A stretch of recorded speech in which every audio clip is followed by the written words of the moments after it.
Welcome to Chadlocks, your new favorite sports betting show. Join Chad as he fearlessly delivers his locks with little to no research, blind confidence, and just enough charm to make you forget the results. It's about winning, but more about the process and blaming the refs and coaches when it all goes sideways. It's time to lock in.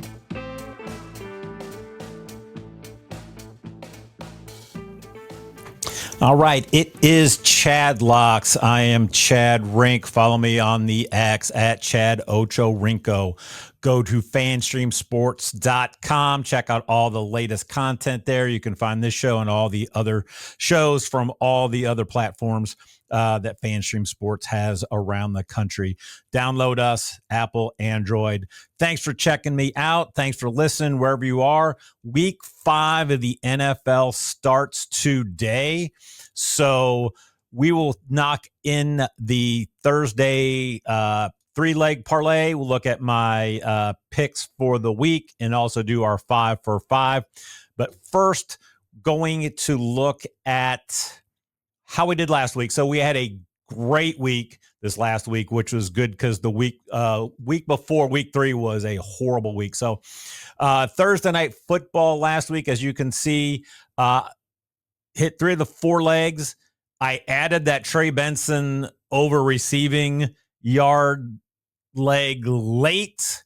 That's the only one that did not hit. So that just goes to show you do not add those legs. So that did not hit. Justin Jefferson, anytime touchdown, did not hit. That was a heartbreaker for many reasons that we will look at later on. If Jefferson would have scored, it would have been gone from a good week to a great week here at Chadlocks. And then I had Green Bay -6.5. I originally had them over 30, and I just switched it to given the points, and then we know how that game went. So I missed those 2. I did hit my Jackson Dart over 40 rushing yards at +107. And then if you go to the bottom there, I did hit the Chicago Vegas over 48. The big one that hit for us, and I talked about it on the show last week, was I loved Ashton Genty's rushing yards, and I wanted to ladder it. And boy, did I ladder it. I took his line was at over 66.5. I thought he would hit that easily. I thought he may have had a 60-yard run.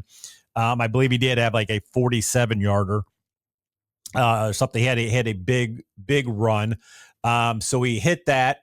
And then I laddered it up to 80, 90, 100, 120, and then to 130. That 130 I talked about too is at plus 1,100. I like that because I thought Genty would get the volume. That Bears defense is bad, and I thought he would be able to break a couple long runs off. So all of those hit.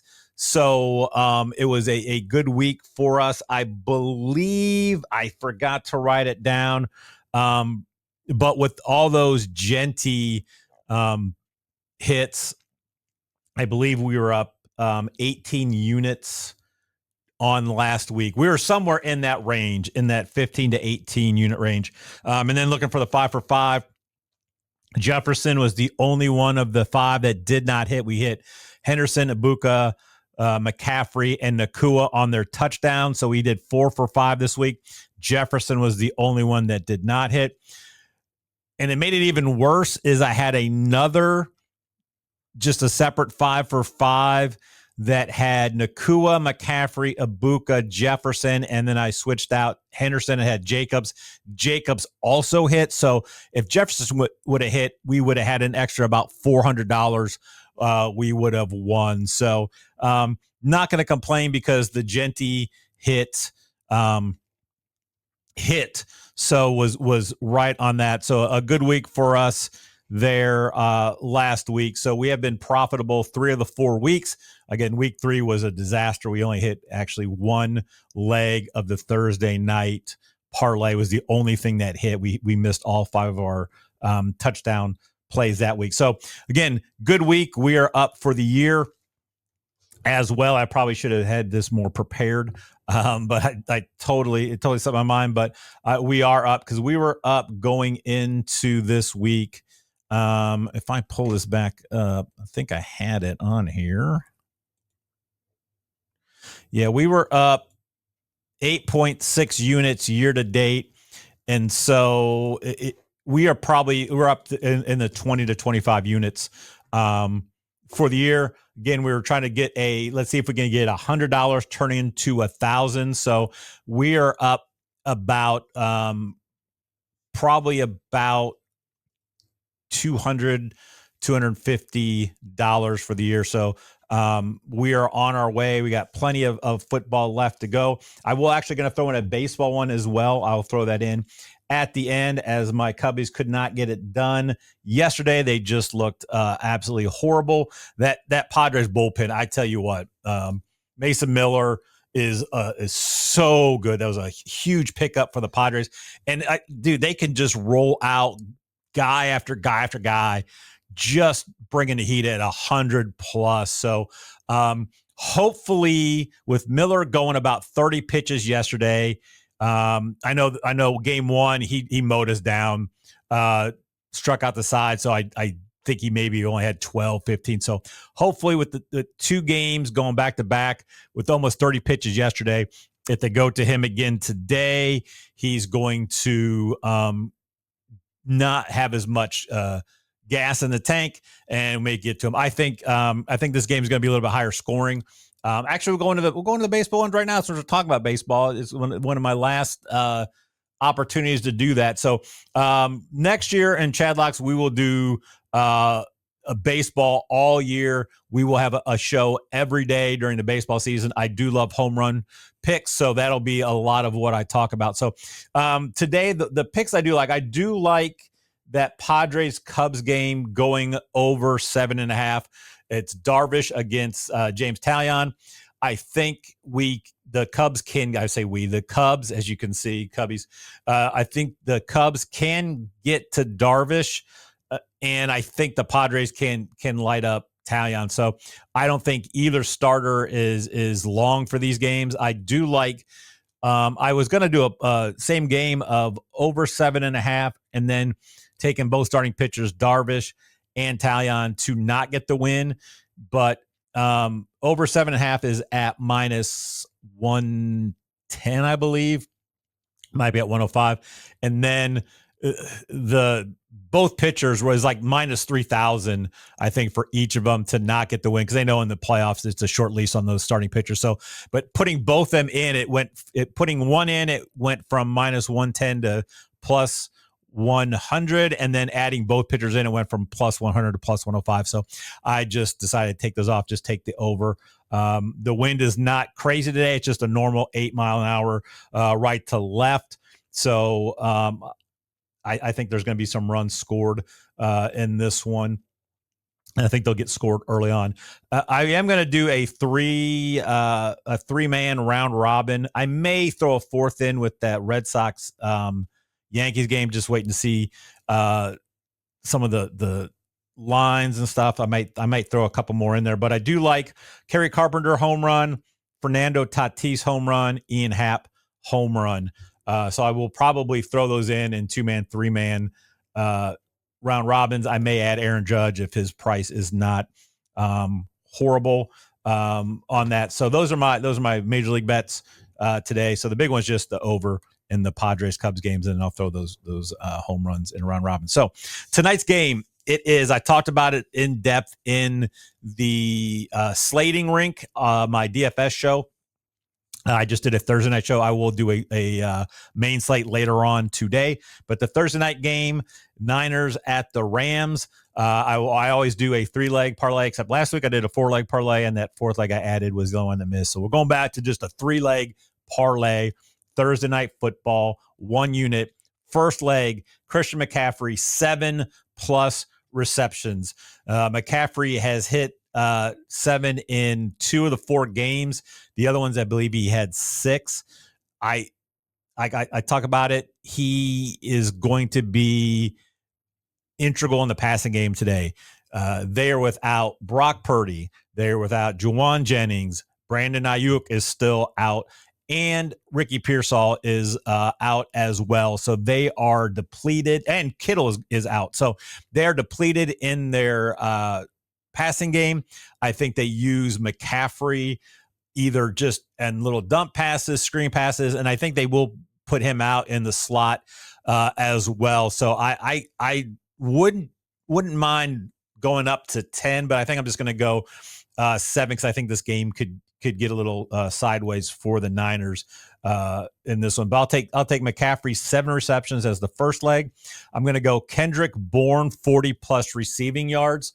I think he's going to be the main target for Mac Jones. They played together in New England, so they are familiar with each other. And honestly, he's their best wide receiver that they have. So I think Bourne, he's had 33, 34, I think, in 2 of the games, the last 2 games. So he's right at that 40-yard mark. I think he hits this pretty easily. If they have to pass the ball, which I think they will, I think Bourne's going to be the first read.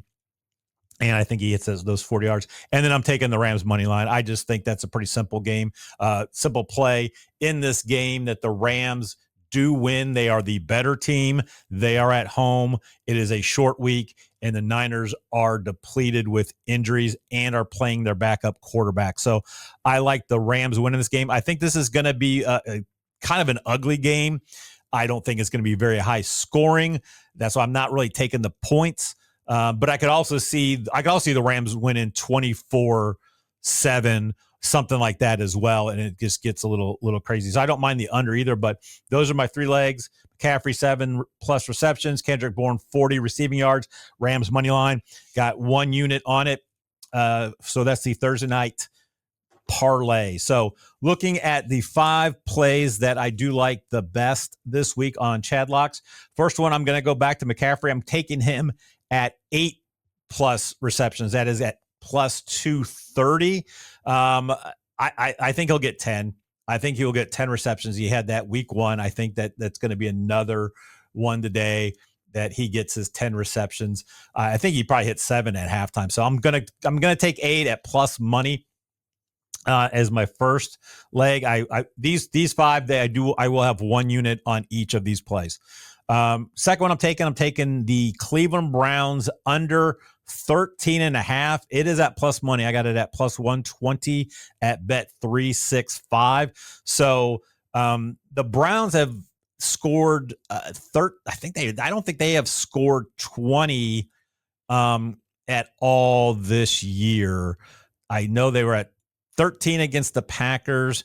They scored 16 against the Bengals, 17 against the Ravens, 13 against the Packers, 10 against the Lions. So they have hit it twice. They have not scored 20 at all this year. So give me with Dylan Gabriel at the helm, who I do not think is a NFL caliber starting quarterback. I don't even think he's an NFL caliber backup quarterback. So give me the under. They're playing the Vikings, and they're playing the Vikings in London. So traveling, the Vikings defense, they can scheme stuff up, I think, to really confuse Gabriel. They can get after the quarterback. We saw what they did with Jake Browning and the Bengals. So I like what Brian Flores does on the defensive end. He's a great defensive coordinator. And you're telling me I can get plus money that the Browns won't score 14 with a rookie quarterback making his first start in London. Give me that all day. So I'll take the Browns under 13.5 plus 120. I'm going to take Justin Fields over 48.5 rushing yards minus 110. I just like that. The Cowboys defense, I think the Cowboys are going to be able to get a little bit of a pass rush. I think they're going to have design runs for Fields, but I think he can get out. We saw what he did last week. Once he's out in space, say what you want about him as a passer. He is electric in the open field. So he could get a 50-plus yard run just one time. So I like 48.5 rushing yards minus 110 against this Cowboys defense. I'm also going to go Baltimore money line at even money plus 100. I know Lamar Jackson will most likely not play. I know the Texans defense is pretty good. I still like Baltimore at home at even money. You give me plus money that the Ravens take on the Texans, who have not looked, that they looked good offensively for one half. They looked good last week in the second half against the Titans, who aren't very good. So I'll take Baltimore at home, even with Cooper Rush. Cooper Rush has shown he can win games in the NFL, and I think the Ravens can do enough offensively to win this game, and you're giving me plus money. So I will take the Ravens at home. This is they know this is a must win. They cannot go 1-4 going into next week. So this is a must win. They're at home. They'll find a way. It's going to be a Derrick Henry game, I believe. And Cooper Rush is serviceable enough to win a game against the Houston Texans. The last one I'm taking is kind of out of my wheelhouse and my realm that I like to play in, but I wanted a piece of this Lions offense. I wasn't sure what I wanted to do. Gibbs touchdown was closer to minus 200. I didn't know if I wanted to take which receiver to get a touchdown. You just don't know what's going to go.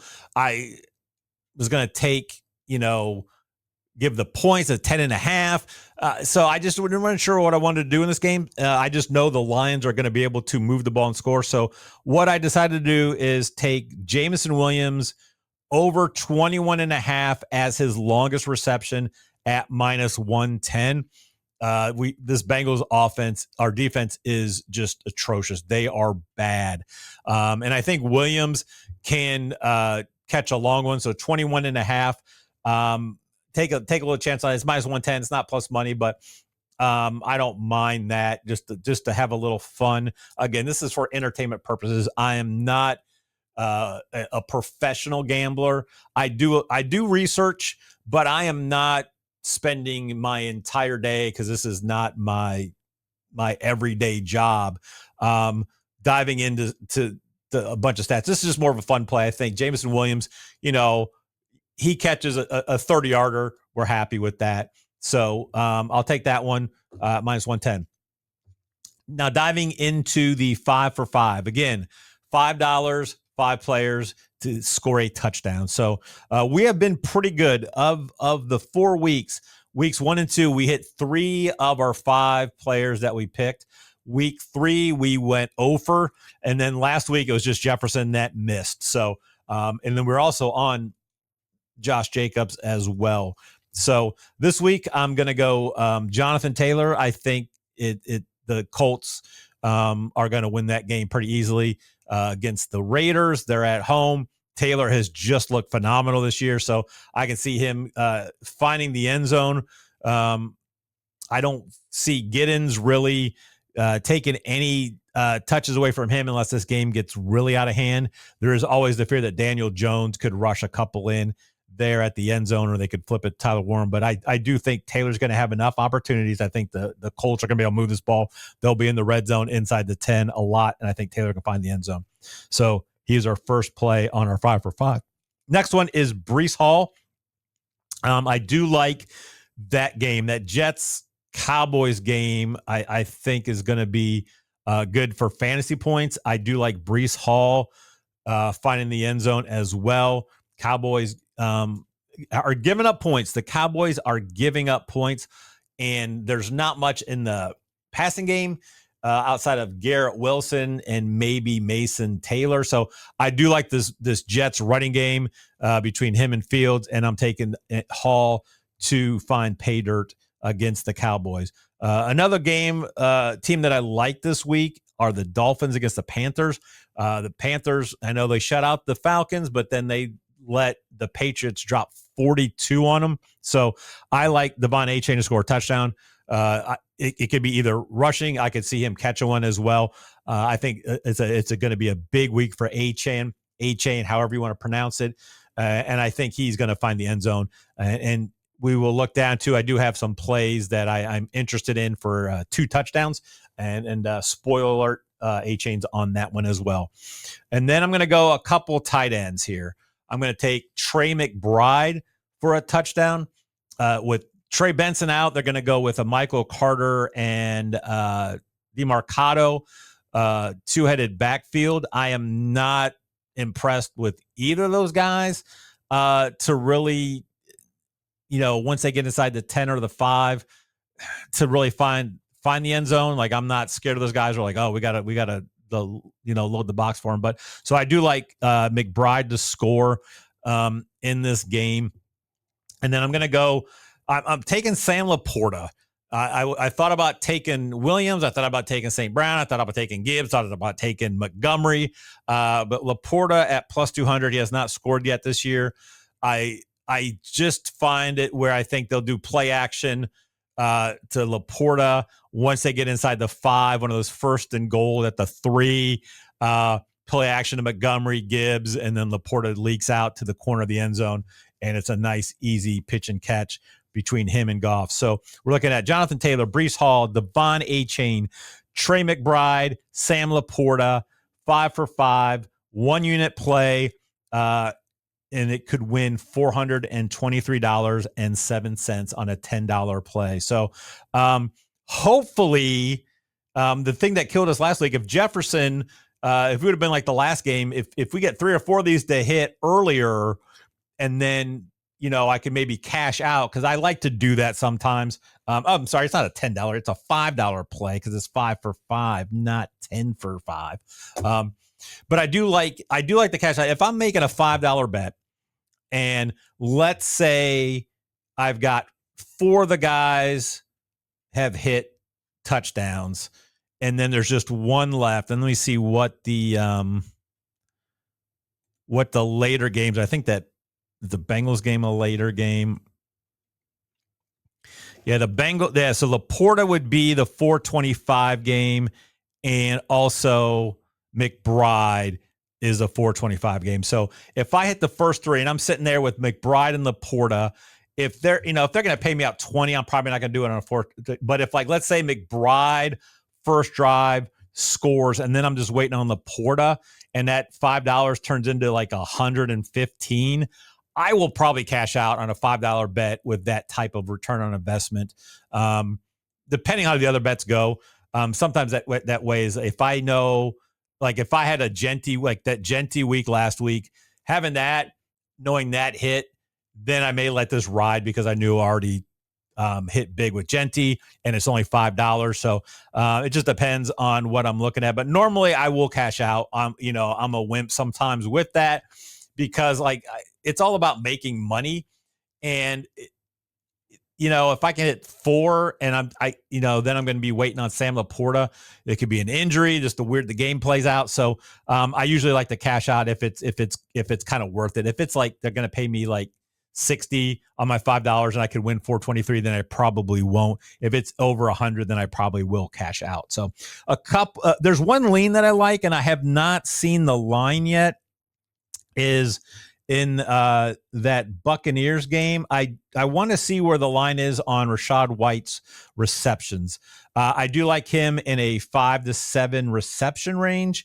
It's just they do not have some of those lines out. Same with a Derrick Henry touchdown. I was going to have Derrick Henry touchdown in instead of LaPorta, which would drop probably this down to closer to 200. But they did not have the touchdown lines down for the Ravens game yet. So Rachaad White, see where his line's at. I do like him 5 to 7, maybe do a ladder. He's probably going to be around 4.5 is my guess, is where they're going to put the line at. So I don't mind doing a 5, 6, 7 Rachaad White ladder. I think he's going to see a lot in the passing game as well.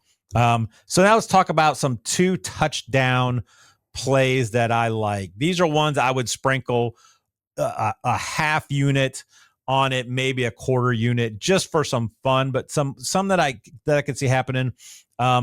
First one is Javonte Williams, 2 touchdowns is at plus 550. Again, I'm not scared of that Jets defense. I think this is going to be a high scoring game. With Sauce Gardner out there, he's probably going to shadow George Pickens. And then I'm not scared of any of the other receivers on Dallas. Ferguson's there, so I think there's going to be a lot of Javonte Williams. So I think him out of the backfield. I think he can rush one in, catch a pass, score touchdowns. So I do like Javonte Williams at plus 550, scoring 2 touchdowns. Talked about Breece Hall. I do like Breece Hall and at 800 to score 2 touchdowns. I also like Justin Fields at plus 1,200 to score 2 touchdowns. Like I said, this game is going to be ripe with fantasy points. It's going to be a lot of scoring. I would like to see what the line is. And it was a play that I did last year that I ended up putting $5 on that hit 200, and it and I went ahead and bought a Joshua Dobbs shirt because of it. It's a each team to score 2 touchdowns each half. It was the Niners-Lions game. I believe it was a Sunday night game. It might have been a Monday night game, but it was one of the primetime games. And the first half, they both hit great. Second half, the Lions hit it early, and then the Niners had a touchdown. And then that was a game where Purdy got hurt late in that game, and they had to bring Joshua Dobbs, and I think he ran like 2 or 3 of their last drives. And I'm sitting there with my son, and once Dobbs came in, the cash out was off the table. And I was sitting there, I was listening. If Joshua Dobbs can orchestrate a touchdown drive for the Niners to cash this out, I'm going to buy a Joshua Dobbs shirt. So it was that last drive. It was less than like 20 seconds, I believe. He ran and went in for 7 yards, cashed it. It was great. We were watching it. We were getting all excited. So I got online and bought it. So he was playing for the Niners. So it was a red type Niners type red shirt with just a giant Joshua Dobbs cartoon head that says Dobbs underneath it. So I can see this game too. So that's the one I may look at as well, as both teams to score 2 touchdowns each half. The only issue is the Jets offense can look ugly at times. So those are 3 from that game that I do like. I think you'll find a 2 touchdown guy in that game.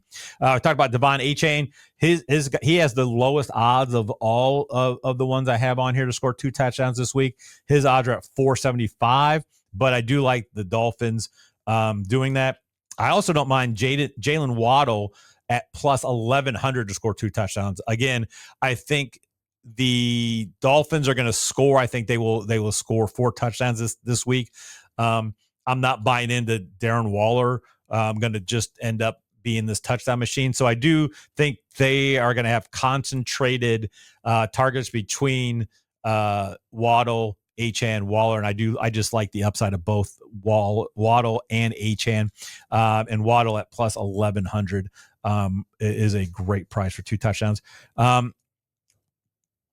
Jamar Chase 2 touchdowns is at plus 1,400. I know watching them the last couple weeks, it has not looked great. However, he still is Jamar Chase. And the Lions defense can get to the quarterback, but they're soft in the secondary. They do have an injury out back there as well. So, and you know that the Bengals are going to be playing from behind. So, give me Jamar Chase. Give me having him score one early, and then having him score a late cheap one to make it like 40-24 or something. So Jamar Chase at plus 1,400. You give me Jamar Chase score 2 touchdowns at plus 1,400. I'll put a sprinkle on that. Those are just too good of odds. And then I'm taking a couple Giants just because I don't think the Saints defense is that great. And I think this game could be a sneakier, higher scoring game. I do like the Giants defense, but give me Jackson Dart 2 touchdowns at plus 1,600. We know they're going to use him on the ground with Neighbors out. I think they're going to have more design runs for him.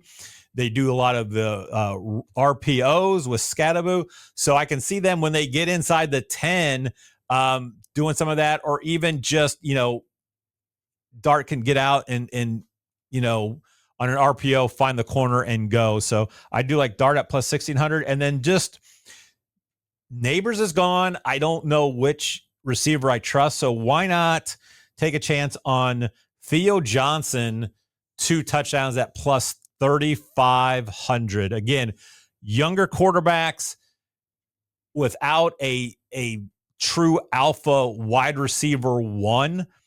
They will rely on their tight ends. Their tight ends are there. Theo Johnson's a younger guy. They're both rookies.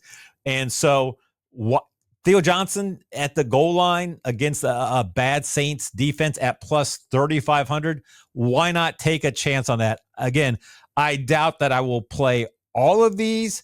And if I do, it's going to be half unit, quarter unit. I am not going to put a full unit on somebody scoring 2 touchdowns in an NFL game. But I do like, these are the ones I like. Again, Jamar Chase at 1,400, I know I'm definitely going to play. So that is all I have this week, week 5 of the NFL Chadlocks. I threw out the Major League Baseball one, over 7.5 in that Padres Cubs games, hoping the Cubs can win that game. And then that way they can just move on to the next round and get mowed down by the Brewers and their awesome pitching staff. So thank you for watching. Thank you for listening. Check out fanstreamsports.com, and we will see you next time.